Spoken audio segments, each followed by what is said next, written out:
તો Rajkot game zone અગ્નિકાંડમાં જેમ જેમ તપાસ થઈ રહી છે તેમ તેમ એક બાદ એક ખુલાસાઓ સામે આવી રહ્યા છે અને અગ્નિકાંડને લઈને એક મહત્વનો ખુલાસો આપની સમક્ષ અત્યારે ટીવી સ્ક્રીન ઉપર 10 મહિના પહેલા 88 પાનાનો રિપોર્ટ કરવામાં આવ્યો હતો। રિપોર્ટમાં ફાયર સિસ્ટમ ફેલ હોવાનો દાવો કરાયો હતો। તક્ષશિલા અને મોરબીથી પણ ભયાનક બનાવ બનવાનો પત્રમાં ઉલ્લેખ પણ કરાયો હતો। ગાંધીનગરમાં director of state fire prevention સર્વિસને મિલિંદ શાહે 88 પાનાનો પત્ર લખ્યો હતો। ભાજપના કાર્યકર્તા મિલિંદ શાહે સરકારને ફાયરની કથળતી સ્થિતિ અંગે પત્ર લખ્યો હતો અને જાણ પણ કરી હતી। સરકાર પોતાની જ પાર્ટીના કાર્યકર્તાનું સાંભળી લેતી તો 30 લોકો જીવતા સળગતા બચી જતા। ફાયર પ્રિવેન્શન સર્વિસીસને 88 પાનાનો પત્ર લખી રાજ્યમાં કથળી રહેલી ફાયર સર્વિસ અંગે ચેતવ્યા પણ હતા મિલિંદભાઈએ। આખા રાજ્યમાં આગથી થનારા અકસ્માત રોકવા માટે કોઈ એક્શન પ્લાન ન હોવાનો પણ પત્રમાં ઉલ્લેખ કરવામાં આવ્યો હતો। પત્રમાં કરેલી વાત સરકારના ઉચ્ચ અધિકારીઓ દ્વારા ધ્યાને લેવામાં ન આવી। રાજકોટ અગ્નિકાંડને પણ આ જો અને તોની વાત લાગુ પડે છે કેમ ટીવી9 ના કહી રહ્યું છે સીધા જ જાણીશું મિલિંદભાઈ પાસેથી।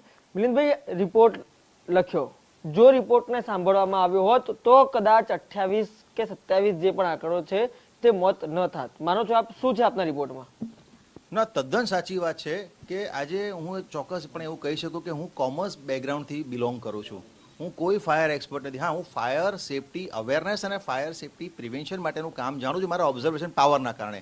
તો જો એના કારણે હું એવો દાવો કરી શકતો તો જો મને યોગ્ય જવાબદારી આપવામાં આવે તો ચોક્કસપણે હું ગુજરાતને ફાયર સેફ કરી શકે લોકોની સાથે રહીને। એવું નથી કે હું એકલો સક્ષમ છું, પણ આજે સાંભળવામાં જ નથી આવ્યો, ઇગ્નોર કરવામાં આવ્યો છે।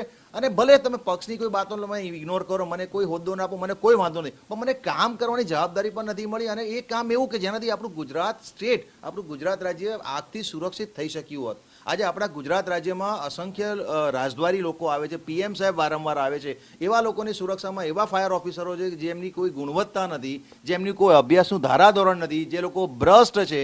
એટલે મારે મારા વડાપ્રધાનની ચિંતા કરવાની કે નહીં કરવાની, મારે પ્રજાની ચિંતા કરવાની કે નહીં કરવાની, આ તો આપણા બધાની સામૂહિક જવાબદારી છે। જેમ આગ કોઈ સામૂહિક કારણથી જ લાગે છે, કોઈ એક કારણથી આગ નથી લાગતી, એમ આગ લાગવાની પાછળના જવાબદારો પણ કોઈ એક વ્યક્તિ ના જોઈ શકે, સામૂહિક જ હોય। એમાં અધિકારી પણ આવી ગયા અને સરકારશ્રીના એવા લોકો પણ આવી ગયા જેમના નીચે આ જવાબદારી હતી અને એ લોકો જવાબદારી ઉના ઉતર્યા છે। સાહેબ, મૂળ જે રિપોર્ટની વાત કરવામાં આવે, રિપોર્ટ આપે ક્યારે લખ્યો હતો, કેટલા પાનાનો રિપોર્ટ હતો અને રિપોર્ટની મુખ્યત્વે વાતો શું હતી? આ રિપોર્ટ મેં 11 જુલાઈ 2023ના રોજ લખેલો હતો અને પછી એ રિપોર્ટ મેં સબમિટ કર્યો 22 ઓગસ્ટ 2023ના રોજ। આ 1.5 મહિનાના સમયગાળામાં હું 3 વાર મુખ્યમંત્રીને મળવાની મેં કોશિશ કરી છે। હું ભાજપ સત્તા પક્ષનો કાર્યકર છું। આજે મને મુખ્યમંત્રીને મળવામાં મને મુશ્કેલી પડી રહી હતી। 1.5 વર્ષ સુધી મેં સંઘર્ષ કર્યો, પછી ના છૂટકે મેં એમના ઓવેસડીને આ રિપોર્ટ મેં સબમિટ કરાયો અને પછી હું પાછો આવ્યો। આ રિપોર્ટમાં મેં એવું ખુલ્લેઆમ એવું લખેલું છે કે આપણું ગુજરાત રાજ્ય કોઈ પણ હિસાબથી સેફ નથી। ખાસ કરીને જે જાહેર સ્થળો છે જેમાં સ્કૂલ આવે છે, શાળા કોલેજ આવે છે, આપણા શોપિંગ મોલ આવે છે, થિયેટર્સ આવે છે, નાટ્યગૃહો આવે છે, ગેમિંગ ઝોનનો મેં ઉલ્લેખ નહોતો કર્યો પણ ગેમિંગ ઝોન પણ આવે, બરાબર? તો એ કોઈ સેફ નથી, ઔદ્યોગિક એકમો આપણા સેફ નથી, આવો ખુલ્લેઆમ મેં ઉલ્લેખ કર્યો હતો અને આમાં સૌથી વધારે ધ્યાન આપવાની મેં એમને રજૂઆત કરેલી હતી। બીજી રજૂઆત આમાં મેં એવી પણ કરી હતી કે આપણા ઔદ્યોગિક એકમો જે જીવતા બોમ્બ જેવા છે, આગથી સંવેદનશીલ છે, એ ઔદ્યોગિક એકમોને અમુક ઓફિસરોએ જાણી જોઈને સ્ટાફ ઓછો છે, અછત છે એવું બહાનું કાઢીને જવાબદારીમાંથી છટકવા માટે એનઓસીના પરવ્યુમાંથી બહાર કાઢી નાખ્યા।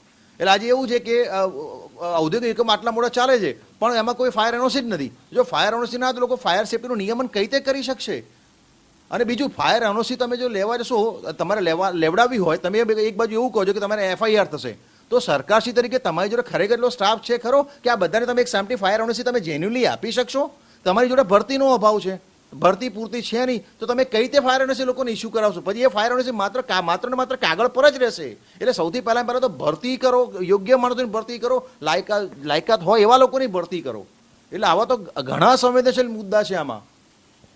ધન્યવાદ। આ છે મિલિંદભાઈ, જેઓ સ્પષ્ટપણે માની રહ્યા છે રાજકોટ અગ્નિકાંડ તો એકમાત્ર શરૂઆત છે, પરંતુ ભ્રષ્ટાચાર અને જે ફાયર એનઓસીથી લઈને ભરતી સહિતની પ્રક્રિયા છે તેના ઉપર યોગ્ય રીતે ધ્યાન નહીં આપવામાં આવે તો આનાથી પણ ખરાબ જે ઘટનાઓ છે તે સર્જાઈ શકે છે। આનો સવાલના જવાબ ક્યારે મળે છે તે હવે સમય જ જણાવશે। કેમેરા પર્સન દીપક સેન સાથે રોનક વર્મા, ટીવી9 અમદાવાદ।